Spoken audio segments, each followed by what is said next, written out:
The last video I did was about selling your car privately, but easily privately, because typically, or almost always, you'll get more money for it privately than part exchanging it or doing a we buy any car sort of scenario. And it was more of a case of, well, why don't you do this? And this is how you can make it easy. You've got the car prepared, you've got the advert ready, you've got the price sorted out, the haggling is almost taken care of before anybody turns up at your door. What I didn't do, and include in that video, after I've seen in the comments of that, is, well, what about the test driving? What about the payment of the car once somebody decides to buy it? I think that's the biggest and most common issue that people have with private selling. The convenience is a big factor, but this is even bigger. It's the fear of being scammed, as a lot of people have said, in terms of the payment of it or having lots of money in their house or something like that. It's a bit of an unknown and a worry, and genuinely so. I can't argue against it. But ultimately, if you follow some pretty straightforward and simple steps and have the ability to say no, then it is quite easy. As I said in the previous video, there's nothing wrong with part exchanging it, but the gulf in price between that part X, which you'll get, and selling it privately, especially when you go to a higher value car, it could be in the thousands. So for a little bit of effort, for me, it's worth every penny.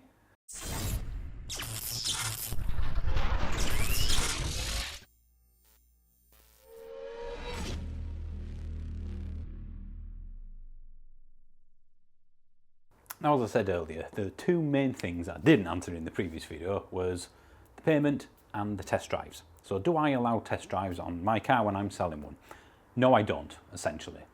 Now, I do say, look, I will take you out in my car. I will drive in whatever manner you see fit. I will rag the arse off this for the next half hour or so. Do whatever you ask. And any mechanical check, you want to get the RAC up or the AA or your own mechanic to come up and give it a good once over, I'm happy for that as well. But in terms of test driving it, I'm afraid I can't do that because of the main misconception people have about insurance. You see, if you look at yours, it will probably say, like many out there, mine included, you can drive legally somebody else's car with their permission. However, that will be almost certainly third party only, which means if they have an accident, even a genuine accident, well, it's not covered. You will not get paid out.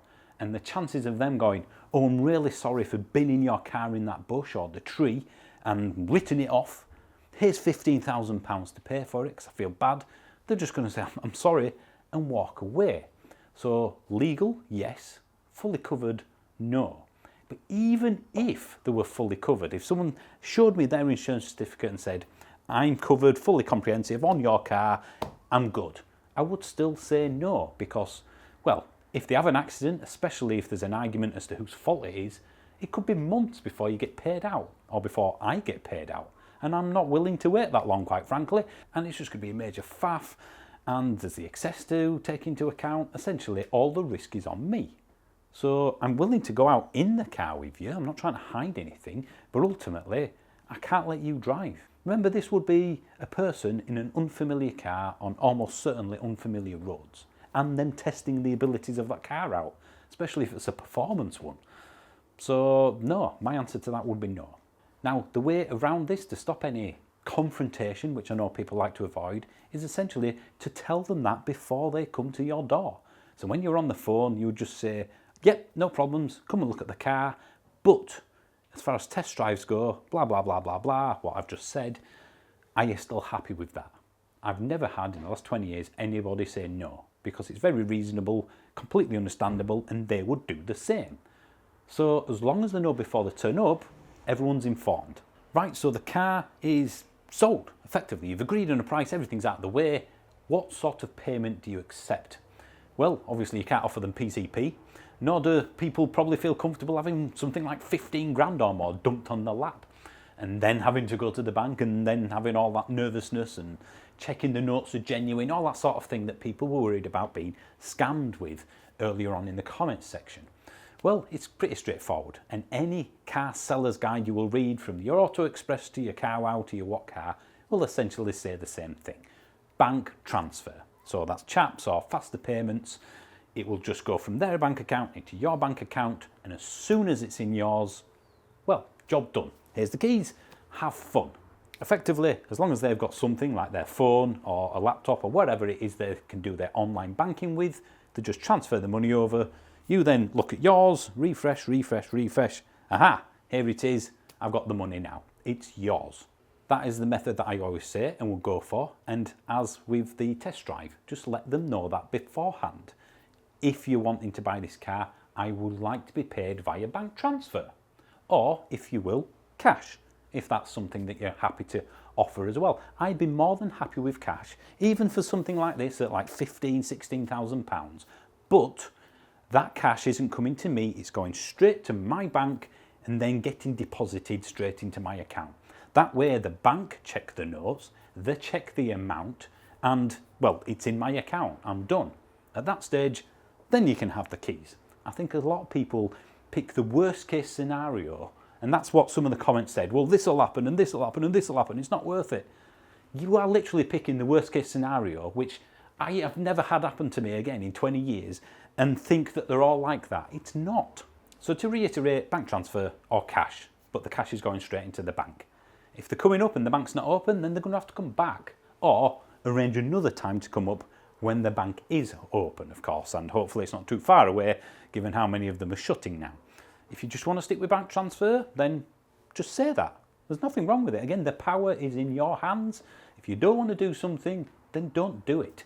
Another thing that's worth doing as well, here's a picture of it. It's a PDF document direct from the AA's website. So print that off before they turn up and you just fill it in. They sign both copies, you sign both copies, and make sure you put the date and time on both as well, because then if they blow through a speed camera on the way back home, you've got a record of when they set off and that it wasn't you that's driving. But it's effectively a mini receipt, if you will, a record that both of you have to say what happened and when. I don't think anybody will say, oh, no, I'm not interested. And quite frankly, if they do, they're probably not serious buyers anyway. The whole thing of people with test drives, it drives me balmy. Oh, I've never driven one before. Well, what are you doing here then? If you're here to buy. I'm happy for you to check to make sure everything's okay, but if you want to just see if you like driving them, that's what a dealer's for. That's their facilities. This isn't what I'm here for. You're in the wrong place. But again, if all of it is done over the phone before they arrive at your door, there's no arguments, there's no confrontation, there's no misunderstandings, whatever you want to call it. It's nice, simple, straightforward. And essentially, if you watch the first video and this one and do what I do, you don't have to, there's other methods as well. This is just my way of doing things. Then it should be fairly straightforward. The price is pretty much set. You've got everything in place in terms of MOT, the car's clean, the test drive's taken care of in terms of they know what's happening, the payment method's taken care of. It would be a case of they come up, they'll look at it, kick the tyres, maybe then you'll take them out for a drive, and then it's a case of, well, do you want it? And it'll either be yes or no. If it's a yes, you fill in the forms that I showed you earlier, that AA document, and then they transfer the money to you, and once you've got the money in your account, you give them the keys, take a picture of them leaving. I always do that as, oh, there you go, bye-bye car. But it also means I've got a record of who's driving away in that car. So if something did happen, there's a video of it, essentially. And I should point out that nothing in the world is risk-free.